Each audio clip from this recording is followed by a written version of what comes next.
السلام عليكم ورحمة الله وبركاته. كل عام وحضراتكم بألف خير. من الآن وصاعدا إن شاء الله هنبدأ فيديوهات واستعدادات الشهر المبارك، وطبعا من أهم استعدادات شهر رمضان هي تفريز الخضار والفاكهة. تعالوا أقول لكم إزاي نفرز الخضار صح. بس قبل ما نعرف إزاي نفرز الخضار صح، عايزين نعرف إحنا ليه أصلا ممكن نفرز الخضار والفاكهة. لو عندك كمية كبيرة من الخضار والفاكهة وخايف عليها إن هي تبوظ أو تفسد، أفضل حل ليها حفظها في الفريزر، وده لأن التفريز بيوقف عمل الإنزيمات المحللة الموجودة في الخضروات، وبالتالي بيحافظ عليها طازة وصالحة للاستهلاك لأطول فترة ممكنة. كمان في بعض أنواع من الخضار والفاكهة ما بتكونش متوفرة طول السنة، يعني لو قلنا مثلا مثال من الفاكهة المانجا والفراولة بيكون متوفرين بس في مواسم معينة. في مواسم توفرهم بتبدأ ستات البيوت تشتري الفاكهة دي بكميات كبيرة وبتخزنها في الفريزر عشان بتكون متوفرة عندها طول السنة. تالت سبب لتفريز الخضار هو الاستعداد لشهر رمضان المبارك. يعني بدل لسه ما نجيب الخضار ونغسله وننقعه وننضفه وننشفه ونقطعه، كل الخطوات دي هنختصرها في ان احنا بس هنجيب كيس الخضار بتاعنا من الفريزر على الحلة مباشرة. بعد ما عرفنا ليه بنفرز الخضار، تعالوا بقى نعرف ازاي نفرز الخضار صح بحيث نحميه من حروق التجميد ونحافظ على قيمته الغذائية على قد ما نقدر. اول واهم حاجة الخضار اللي هفرزه يكون طازة. كل ما كان الخضار بتاعي فريش كل ما كانت قيمته الغذائية اعلى. تاني حاجة هنجيب الخضار بتاعنا الطازة الفريش الجميل ده ونغسله كويس تحت الحنفية وننشفه بمنديل مطبخ او فوطة نظيفة. بعد كده هنقطعه قطع صغيرة زي ما احنا عايزينه بالحجم اللي احنا عايزينه، وهنبدأ نكيسه في اكياس ونحفظه في الفريزر. اهم حاجة في موضوع الاكياس ان نبعد تماما عن الاكياس البلاستيك الملونة، خلينا في الاكياس الشفافة او الاكياس النايلون. ويا سلام بقى لو في اكياس فريزر فدي افضل من الاكياس العاديه او اكياس التلاجة. اكياس الفريزر مميزاتها ان هي سميكه مش رقيقه زي اكياس التلاجة او اكياس السندوتشات، وبالتالي بيكون صعب انها تتخرم او تتقطع مني في الفريزر.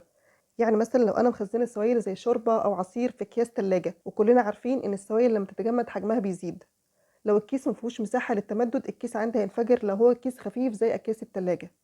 كمان لو انا مخزنه حاجه ليها اشواك او اطراف حاده زي مثلا قطع من العظم او الجمبري او الكابوريا، ممكن الكيس يتخرم عندي بسهوله وده صعب انه يحصل في اكياس الفريزر. كمان اكياس الفريزر محكمه الغلق وبالتالي بتمنع دخول الهواء الى داخل الكيس، وده بيمنع حدوث حروق التجميد. كمان لو انا محتفظه بسوائل جوه كيس الفريزر زي مثلا شوربه او عصير، هيكون صعب انه يحصل تسريب او ليكج من داخل الكيس الى خارج الكيس. من مميزات كمان اكياس الفريزر انها مصنوعه من البلاستيك الامن والصحي، وكمان ان اقدر استخدمها اكتر من مره. أما عن تفريز الأكل وتخزينه في العلب البلاستيك العادية فالأكياس البلاستيك أفضل من العلب، لأن كمية المواد الضارة الموجودة في الأكياس البلاستيك أقل من الموجودة في العلب، وده طبعا لا يمنع وجود علب خاصة بحفظ الطعام في الفريزر اللي بيكون مرسوم عليها الرمز ده. العلب دي مناسبة تماما للتخزين في الفريزر. دلوقتي تعالى أقول لكم على أهم 6 عوامل هتأثر على جودة الخضار بتاعتي أثناء التفريز. بس معلش استحملوني شوية، الفيديو ممكن يكون طويل حاجة بسيطة بس ده لأن أنا بحب لما أتكلم في موضوع إن أغطي كل نواحي الموضوع ده وأتكلم بالتفصيل على كل النقط المهمة في الموضوع. أتمنى إنكم متزهقوش وتكملوا الفيديو إن شاء الله للنهاية. يلا بينا نرجع تاني لأهم 6 عوامل هتأثر على جودة الخضروات بتاعتي أثناء التفريز. أول حاجة طبعا هو نوع الفريزر بتاعي وكفاءته. كل ما كان الفريزر بتاعي بيجمد بسرعة كل ما كان أفضل.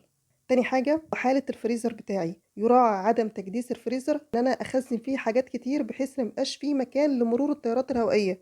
لازم يكون فيه فراغات كده ومسافات كافية في الفريزر تسمح بمرور التيارات الهوائية بين الأكياس وبعضها. تكديس الفريزر بيؤدي إلى تقليل كفاءته وعدم عمله بشكل جيد. تالت حاجة هي حالة المنتج نفسه وقت التخزين. احنا قلنا في أول الفيديو إن في حاجة اسمها إنزيمات تحلل. إنزيمات التحلل دي طول ما درجة الحرارة مناسبة فهي شغالة، سواء جوه التلاجة أو بره التلاجة. هي شغالة جوه التلاجة شغالة بس بتكون بطيئة، يعني درجة الحرارة في التلاجة بتبطئ عمل الإنزيمات دي لكن ما بتوقفهاش، التفريز هو اللي بيوقف عملها. إنزيمات التحلل دي هي اللي بتؤدي لأن الخضروات بتاعتي تدبل وتفقد قيمتها الغذائية. أنا لو حفظت الخضار بتاعي هو لسه فريش وطازة ولسه الإنزيمات دي ما اشتغلتش، هتفضل عندي فريش وطازة لحد ما أطلعها أستهلكها مرة تانية من الفريزر. إنما لو أنا سبتها بره الفريزر أو بره التلاجة خالص، سبتها لحد ما دبلت وخلاص يعني داخل على ان هي قربت تفسد، وقلت لا ده خلاص هتبوظ مني ورحت حطاها في الفريزر، طب ما هي هتفضل بحالتها دي، يعني انا حطيتها وهي دبلانه هطلعها برضو من الفريزر دبلانه، لكن لو حفظتها وهي لسه فريش وطازه هطلعها برضو فريش وطازه. الفريزر هيحافظ عليها زي ما هي، دخلتها سليمه وطازه هتطلع طازه، دخلتها دبلانه هتطلع دبلانه. رابع عامل بيأثر في جودة الخضروات بتاعتي هي مدة التفريز أو مدة التخزين. عموما الخضروات مدة تخزينها بتوصل لمدة 6 شهور، ولكن كل ما كانت الفترة أقصر كل ما كان أفضل. خامس عامل هو التغليف. زي ما قلنا الأفضل إن أنا أحطها في علب فريزر، لو مش موجود علب فريزر هنحطها في أكياس فريزر، لو مش موجود أكياس فريزر هنحطها في أكياس تلاجة. أكياس التلاجة طبعا إن هي أكياس خفيفة، فهنحطها طبعا أي حاجة من دي هنسحب منها الهواء. هنسحب الهواء الأول وبعد كده هنبدأ نقفلها كويس وبعدين نحطها في كيس جوه كيس. يعني أنا لو عندي كيس تلاجة يفضل إن أنا أحطها في كيسين تلاجة، كيس جوه كيس. طبعا في حاجة اسمها حروق تجميد، يمكن أنا قلتها بسرعة كده وما اتكلمتش عنها بالتفصيل، لأن في فيديو كامل على القناة هنا عن حروق التجميد. هسيب لكم إن شاء الله الرابط بتاعه في صندوق الوصف أسفل الفيديو، يبقوا شوفوا الفيديو بالكامل عن حروق التجميد. سادس عامل بيأثر بشكل مباشر على جودة الخضروات والفاكهة المفرزة بتاعتي هي عملية التذويب أو التفكيك. طبعا من الأفضل إن أنا آخد الخضار بتاعي مجمد من الفريزر على الحلة مباشرة، ولو هي فاكهة هاخدها من الفريزر على الخلاط مباشرة. هسيبها تفك وتنزل كل السوائل بتاعها في الخلاط، وبعد كده هضيف لها المية والسكر حسب الرغبة، وبعدين أعمل منها العصير بتاعي. لو سيبنا الخضار والفاكهة بتاعتنا المفرزة بره التلاجة لفترة هيحصل لها زي ما حصل للفراولة دي. تعالوا نعرف ايه اللي حصل للفراولة. اللي حصل ان الخلية النباتية عبارة عن نواة وسيتوبلازم. السيتوبلازم ده عبارة عن حاجة اسمها السيتوسول او العصارة الخلوية، وده بقى اللي فيه البروتين والكربوهيدرات والاملاح والسكريات والاحماض الامينية وطبعا مية. نسبة المياه الموجودة في السيتوسول أو السيتوبلازم بتمثل من 70 إلى 80% من مكونات السيتوسول ده. أثناء التفريز بيحصل المياه دي كريستلايزيشن أو بتتحول إلى بلورات تلج. البلورات دي بتبقى عاملة زي الإبر كده، بتخرم في جدار الخلية أو السيل وول، وبالتالي لما الخلية هتفك السوائل دي هتخرج بره الخلية. النظرية التانية إن المياه الموجودة في الخلية دي لما بتتجمد بيحصل لها تمدد وحجمها بيزيد، وده بيعمل ربشر في جدار الخلية. زي بالظبط إزازة المياه دي هي كده تمام واخدة كفايتها من المياه أو من السوائل اللي فيها. لما بنحطها في الفريزر والسائل اللي جواها ده يتمدد مش هيلاقي مكان يتمدد فيه، فتبدأ الإزازة تتشرخ زي ما في الصورة كده.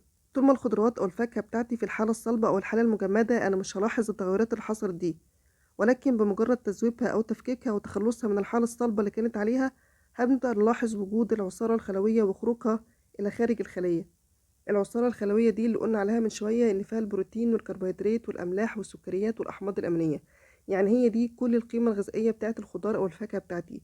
لو أنا اتخلصت منها أو ما استفدتش بيها فأنا بالتالي خسرت جزء كبير جدا من القيمة الغذائية للغذاء بتاعي. لذلك حفاظا على القيمة الغذائية بتاعتها نستخدمها كما هي بدون تذويب أو تفكيك.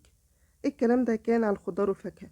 أما اللحوم وتجميدها وتذويبها أو تفكيكها ففي فيديو منفصل خاص بالكامل عن اللحوم.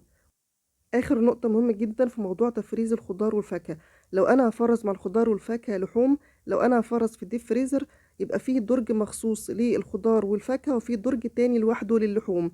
لو أنا هخزن في الفريزر العادي يبقى فيه رف للحوم وفيه رف للخضار والفاكهة، محطش الاتنين مع بعض في رف واحد أو محطش الاتنين مع بعض في درج واحد. الحقيقة دي كانت نهاية فيديو النهاردة. عارفة ان انا ممكن اكون طولت عليكم، بس انا بحاول على قد ما اقدر ان انا اختصر، وبحاول على قد ما اقدر ان انا اشرح لكم كل حاجة. يعني ما بعرفش ان انا ما اقولش كل حاجة انا عارفاها. اللهم ان كان من توفيق واحسان فمن الله، وان كان من خطأ او نسيان فمن نفسي ومن الشيطان. لو عجبك الفيديو ما تنسيش اللايك والشير والسبسكرايب، والسلام عليكم ورحمة